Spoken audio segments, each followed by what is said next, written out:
Hello అండి, చిన్న చేపల కూర చేస్తున్నానండి. అవి చాలా చిన్న చిన్న చేపలు మా చెల్లి పంపిందండి. పామర్లో ఉంటుంది.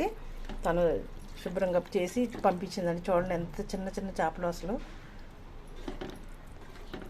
ఒట్టిగానే శుభ్రం కలిపేసి పెట్టేసేయాలండి. చింతపండు పులుసు వేసి ఆవు పిండి, కొంచెం ధనియాల పొడి కూడా కొద్దిగా వేసానండి. జీలకర్ర పొడి కూడా కొంచెం వేసాను. అదిగోండి, చాలా చిన్న చేపలు అండి. ఎంత కష్టం అండి చేయటం. పాపం చేసి పంపించిందండి మా చెల్లి. దగ్గరికి అయిపోయిన తర్వాత ఆపేయడమేనండి ఇంకా.